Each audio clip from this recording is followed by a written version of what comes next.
Salih.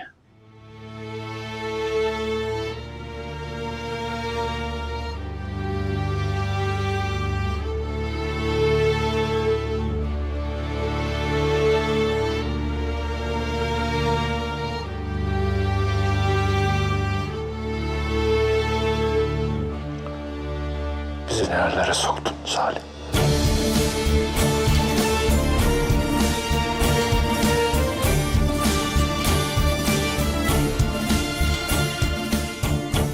Açsana oğlum.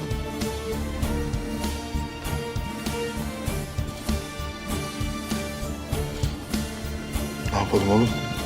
Duymadın mı? Tamam bekleyin dedi de telefonla konuşmayın demedi. Peki. Tamam abi ya.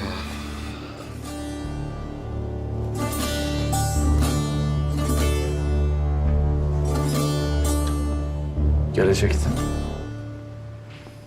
Ben senin oğlunum diyecektim.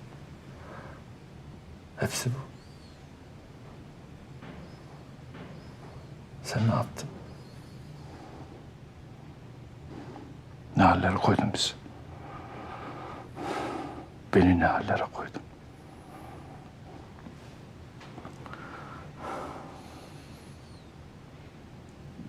Kim söyledi? Paşa söyledi.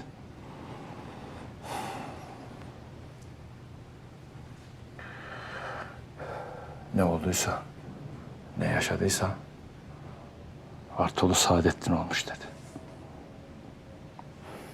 Senin oğlunmuş dedi.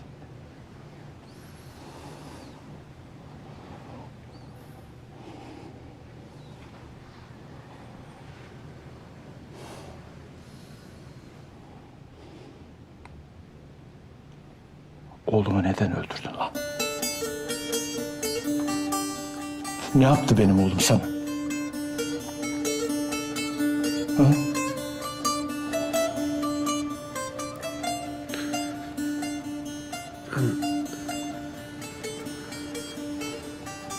Bilmiyordum ki. Böyle karşılıklı duracağımızı, konuşacağımızı, benim senin o öğreneceğini bilmiyordum. Bilmiyordum. Gireceğim dedin. Kıracağım. Alacağım dedin. Evet. Dedim. Alamazsam da ölürüm dedin. Ölürüm dedim. Zaten kaç defa öldüm ben. Dirimin kime faydası oldu ki? Ölümün olsun. En azından intikamımı alırım. Gözüm açık gitmez dedim.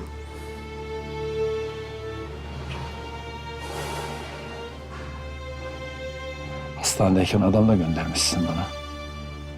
Evet. Gönderdim. Oğlumu öldürdün yetmedi. Benim canımı da mı alacaktın?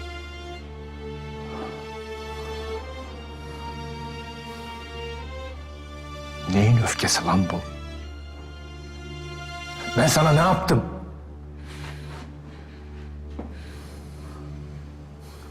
Bize soruyor musun? Beni sen Bartolu Saadettin yaptın. Sen. Anlat lan o zaman. Bugünü beklemiyor muydun? Anlat. Neyi anlatayım? Anlatacak bir şey yok. Anlat işte. Bak ölmedin. Anlat.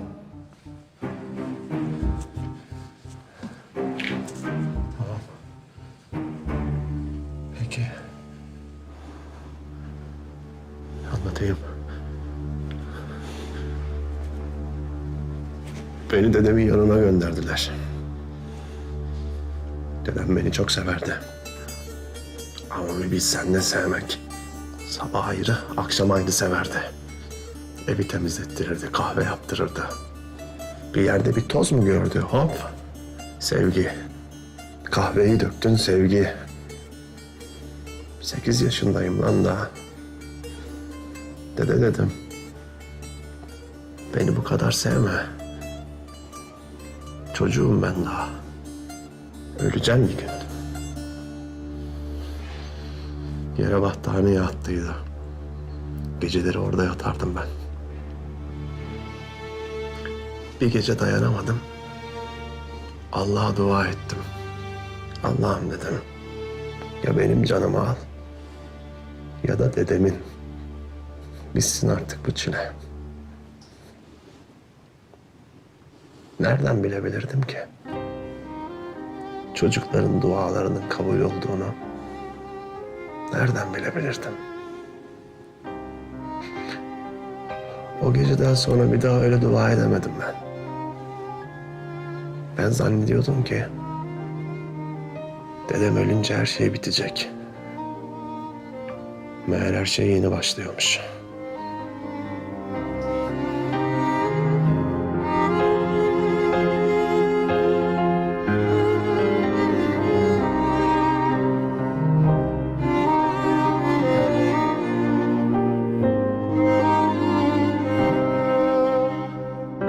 Ela gözlüm ben bu elden gidersem,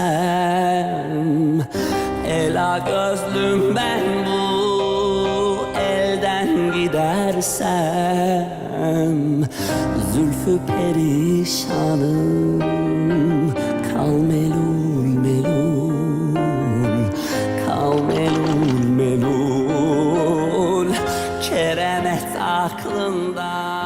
Komşular geldi, birkaç gün yemek getirdiler. Sonra o da kesildi. Dediler ki seni alıp yurda götürecekler. Bekledim. Kimse gelmedi. Keremet aklından çıkarma beni. Ağla gözyaşını, sil melul melul. Annem bir tek menemen yapmayı öğretmişti bana. Çıktım pazara gittim. Çürük domatesleri, biberleri, soğanları topladım. Döndüm eve. Menemen yaptım. Yağsız, yumurtasız. Tadını hiç unutmam. Ondan sonra da ne bulduysam onu yedim evde. Bulgur buldum, bulgur yedim. Un buldum, un yedim. Böcek buldum, böcek yedim. Açlık kötü bir şey. Tavşan uykusu uyuyorum geceleri. Ev buz gibi. Soba yakmayı bilmem. Bekliyorum ki babam gelip beni bulacak. Annem bana öyle söylemişti. Baban gelip seni bulacak. Gelmedi. Ama başkaları geldi. Korktum. Kaçtım. Ağla gözyaşını, sil melul melul. Beni ağlattırsan doyma yaşına. Ağla Kaçtım da nereye kaçtım? Dışarı. Dışarısı tehlikeli. Dışarıda canavarlar var. Hele ki geceleri. gez benim aşkımla. Yar melul melul. Beni ağla. İşte Salih ilk kez o zaman öldü. Sonra bin defa daha öldü. Sen yoktun.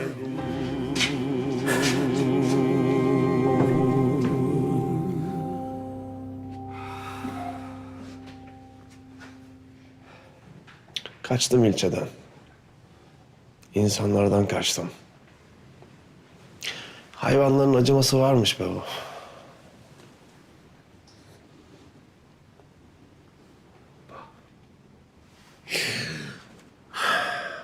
İnsanların acıması yok. Hayvanların acıması var.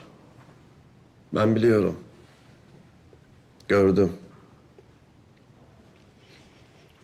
Ovadayım. Bilmem kaçıncı gün. Aç, susuz, uykusuzum. İnsanlardan kaçıyorum. Çoban görüyorum. Çoban daha çocuk. Ondan bile kaçıyorum. Sen yoksun.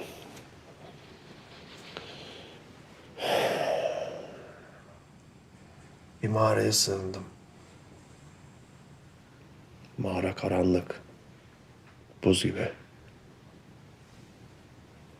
Sonra bir hırıltı duydum. Kafamı çevirip bir baktım. İki çift göz.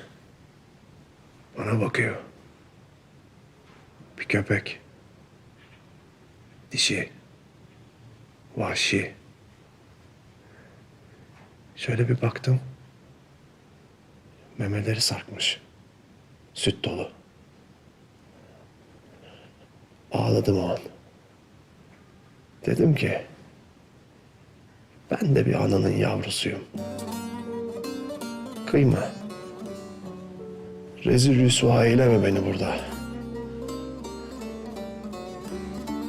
Belki de demedim. Mağara bile değildi belki orası. Hatırlamıyorum. O mağara benim hikayem oldu. Hatırladığım tek şey var. Köpek insafa geldi. Arkasını döndü.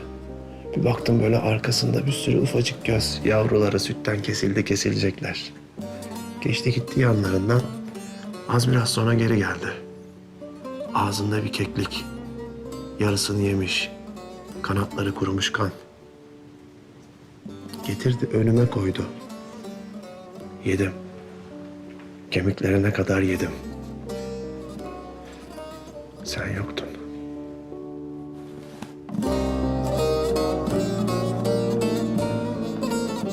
Anlatayım mı daha? Anlatayım. Abi. Tekneyi Kavak'a kadar takip etmiş. Orada inmiş şerefsiz. Ama sen hiç merak etme. Bulacağız yerini. Kaçırmayacaktık. En başında kaçırmayacaktık. Benim hatam. Neyse. Ne yapacağız şimdi, eve mi? Beni hastaneye götürün. Paşa'nın yanına uğrayacağım. Sena'nın başında kim var? Enver'le Sedat abi. Yollayayım mı 2-3 kişi daha? Yolla. Canım, Sevgilim, her şey yolunda mı? yolunda. Annem arkadaşlarıyla buluşmaya gitti, onu bekliyorum. Sen de? İyi benden de. Öyle bir değişiklik yok işte. Ne diyeceğim? Bizim çocuklar seni alsınlar mı? Eve getirsinler. Çok özledim. Annem var sevgilim. Tamam işte ne güzel. Anne de gelsin. Bizimkilerle tanışmış olurlar. Yok, bu sefer iyi bir fikir değil bence. Abimin durumları falan. Daha normal bir zamanda. Peki tamam. Öptüm o zaman.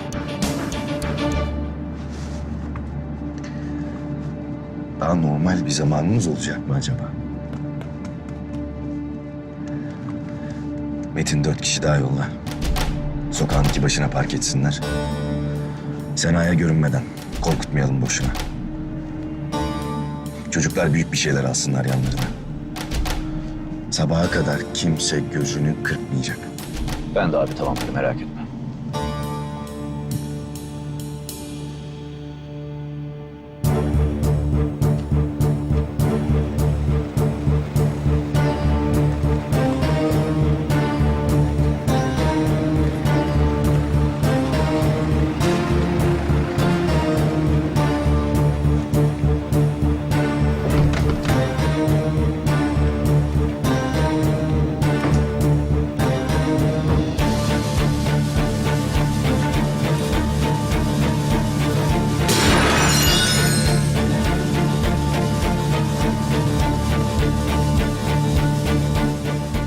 Nazım'dan haber var mı? Çalıyor ama meşgul atıyor efendim. Selim. Ben sana bunların hesabını... Sana bunların hesabını...